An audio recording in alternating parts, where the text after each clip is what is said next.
नमस्कार दोस्तों, आप सभी का बहुत बहुत स्वागत है आपके अपने इस प्लेटफॉर्म पर। दोस्तों, आज है 17 जून 2021 और हम देखेंगे 17 जून का करंट अफेयर। सारे क्वेश्चंस कवर करेंगे, तो पूरा वीडियो ध्यान से देखें, बने रहें वीडियो के अंत तक हमारे साथ। और हाँ दोस्तों, अगर वीडियो अच्छा लगे तो वीडियो को लाइक जरूर से कर दें, साथ ही चैनल को सब्सक्राइब कर दें और अपने दोस्तों के साथ बहुत सारा शेयर करें। और दोस्तों, ये जो वीडियो है, ये जो करंट अफेयर का सेशन है, आप सभी के लिए इंपॉर्टेंट है। आप किसी भी एग्जाम की तैयारी कर रहे हैं तो ये आपके लिए मोस्ट इंपॉर्टेंट है, क्योंकि करंट अफेयर हर एक एग्जाम में पूछा जाता है। तो सभी परीक्षाओं के लिए महत्वपूर्ण है ये वीडियो, तो आप जरूर से देखें और बने रहें वीडियो के अंत तक। आइए चलिए स्टार्ट करते हैं। देखते हैं आज का पहला प्रश्न। पहला प्रश्न दिवस से संबंधित है। प्रश्न है, मरुस्थलीकरण और सूखे का मुकाबला करने के लिए विश्व दिवस निम्न में से किस दिन मनाया जाता है? तो इस प्रश्न का सही उत्तर हो जाएगा ऑप्शन ए 17 जून, यानी कि आज के दिन हम मना रहे हैं मरुस्थलीकरण और सूखे का मुकाबला करने के लिए विश्व दिवस। तो ये जो दिवस है, आज का जो दिन है, तो ये मरुस्थलीकरण को कम करने और सूखे का मुकाबला करने के लिए डेडिकेट है। इस वर्ष की थीम क्या है देख लीजिए, restoration land recovery be world back better with healthy land. ये इस वर्ष की थीम हो जाएगी, नोट कर सकते हैं आप इस वर्ष की थीम। अच्छा, ये दिवस जो है, ये दिवस डिक्लेयर किया था किसने? यूनाइटेड नेशन की जो जनरल असेंबली है उसके द्वारा ये दिवस डिक्लेयर किया गया था 1995 1995 में ये डिक्लेयर हुआ था UNGA। ठीक है, संयुक्त राष्ट्र की जो सुरक्षा परिषद है उसने इस दिवस को डिक्लेयर किया था। ठीक है, अब UNGA क्या है बता दिया, इसका full form United nation general assembly, संयुक्त राष्ट्र सुरक्षा परिषद। स्थापना कब हुई थी? 1945 1945 में। अच्छा, UN की स्थापना भी 1945 में ही हुई थी, याद है आप सबको, बहुत बार बता चुकी हूँ। अच्छा, हेडक्वार्टर कहाँ पर है दोनों का? UNO का और संयुक्त राष्ट्र की जो सुरक्षा परिषद है यानी कि UNGA, दोनों का हेडक्वार्टर कहाँ पर है? न्यूयॉर्क में। USA का जो न्यूयॉर्क शहर है वहाँ पर इनका हेडक्वार्टर हो जाएगा और 1945 में स्थापना हुई थी। ठीक है, याद कर लीजिए। और इसमें भी मेंबर कंट्री कितनी है? अच्छा, ये आप लोग बताएंगे कि UNO यानी कि संयुक्त राष्ट्र में मेंबर कंट्री कितनी है, सदस्य देश कितने हैं। मैं बहुत बार बता चुकी हूँ, अब इसका आंसर आप सभी कमेंट बॉक्स में करिए जल्दी से। ठीक है, और इस प्रश्न का सही उत्तर था ऑप्शन ए 17 जून। ठीक है, आइए बढ़ते हैं आगे, अगला प्रश्न देखते हैं।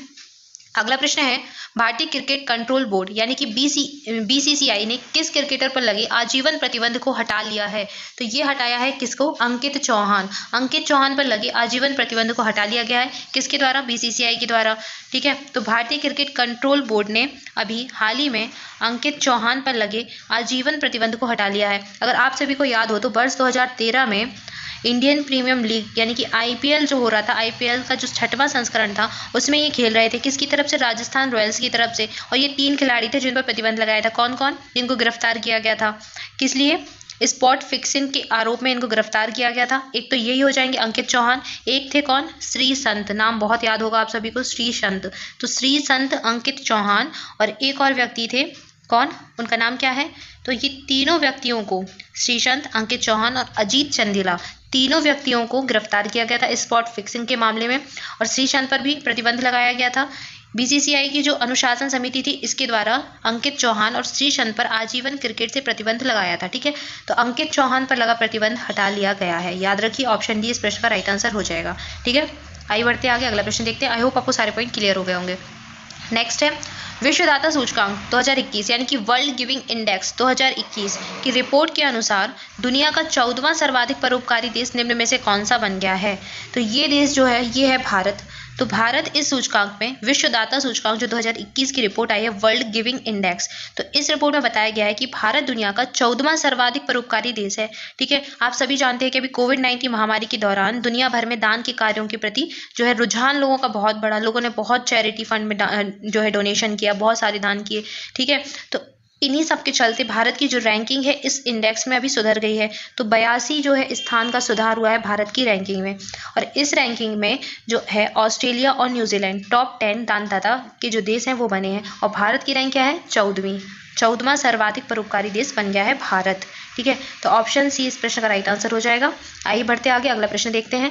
अगला प्रश्न है, भारत के किस राज्य से GI टैग प्रमाणित जर्दालू आमों की पहली खेप यूनाइटेड किंगडम को निर्यात की गई है? सिंपली आपसे प्रश्न पूछा गया है कि जर्दालू आम किस राज्य का GI टैग है। ठीक है, तो पहली चीज तो जर्दालू आम की एक प्रजाति है, दूसरी चीज इसको GI टैग प्राप्त है और ये किस राज्य का है? तो ये है बिहार का। ऑप्शन ये आपका राइट आंसर हो जाएगा। और अभी इसकी पहली खेप यूनाइटेड किंगडम यानी कि UK में निर्यात की गई है। ठीक है, तो जो GI टैग प्राप्त वस्तुएं होती हैं उनका निर्यात विभिन्न देशों में किया जाता है। ठीक है, क्योंकि उनकी एक अपना क्वालिटी होती है, अपना एक गुण होता है और वो उसी स्थान बेसिस में उत्पादित होती है। तो बिहार के द्वारा जर्दालू आम की पहली खेप भेजी गई है, कहाँ पर? यूनाइटेड किंगडम में। ऑप्शन ए आपका राइट आंसर हो जाएगा। आइए बढ़ते हैं आगे, अगला प्रश्न देखते हैं। अगला प्रश्न है राजो पर्व जो हाल ही में मनाया गया किस राज्य का प्रसिद्ध त्योहार है? ऑप्शन से आपके मिजोरम, असम, उड़ीसा या फिर इनमें से कोई नहीं। इस प्रश्न का सही उत्तर हो जाएगा ऑप्शन सी, उड़ीसा। राजो पर्व बहुत अच्छा त्योहार है, कहाँ का? उड़ीसा का, इंपॉर्टेंट है। और ये 3 दिन मनाया जाता है, 3 दिन का ये पर्व है। और ये जो त्योहार है ये महिलाओं के लिए समर्पित होता है, यानी कि जो नारियां होती हैं उनके लिए समर्पित होता है, उनके नारित्व को ये जो है उसी के लिए ये मनाया जाता है। उड़ीसा राज्य का ये त्योहार है राजा पर्व, हाल ही में मनाया गया उड़ीसा में, 3 दिन का पर्व है। ठीक है, ऑप्शन सी इस प्रश्न का राइट आंसर हो जाएगा। आइए बढ़ते आगे, अगला प्रश्न देखते हैं। अगला प्रश्न है किस देश ने कोविड-19 की दूसरी लहर के बाद मेडिकल ऑक्सीजन की मांग से निपटने के लिए प्रोजेक्ट 02 फॉर इंडिया लॉन्च किया है? तो बात ही आ गई है इंडिया की, तो ये जो है प्रोजेक्ट जो है लॉन्च किया है भारत ने, इंडिया में लॉन्च किया गया है। ठीक है, तो कोविड-19 की जो दूसरी लहर है उसमें सभी ने देख लिया कि भारत में ऑक्सीजन की मांग बहुत तेजी से बढ़ी। ठीक है, ऑक्सीजन की कमी के कारण ही बहुत सारे लोगों की मृत्यु हो गई। तो इसी सब से निपटने के लिए अभी ये जो है प्रोजेक्ट शुरू किया गया है। कौन सा प्रोजेक्ट? Project 02 for India. ठीक है, तो ये ऑक्सीजन मांग को लेकर है, भारत में शुरू किया गया है। और इस जो प्रोजेक्ट है इसमें क्या होगा, इसमें छोटे ऑक्सीजन जो संयंत्र है उनकी स्थापना की जाएगी, कंप्रेशर का निर्माण किया जाएगा और ऑक्सीजन संयंत्र, कंसंट्रेटर और वेंटिलेटर आदि सब चीज़ों का उत्पादन ज़्यादा से ज़्यादा किया जाएगा। ठीक है, ताकि भविष्य में इन सारी समस्याओं से ना जूझना पड़े। और ये जो है याद रखिए प्रोजेक्ट 02 फॉर इंडिया भारत का है। ऑप्शन डी आपका राइट आंसर हो जाएगा। आइए बढ़ते आगे, अगला प्रश्न देखते हैं। अगला प्रश्न है मरुस्थलीकरण का मुकाबला करने के लिए संयुक्त राष्ट्र सम्मेलन की कॉन्फ्रेंस ऑफ पार्टीज के 14वें सत्र के अध्यक्ष कौन थे?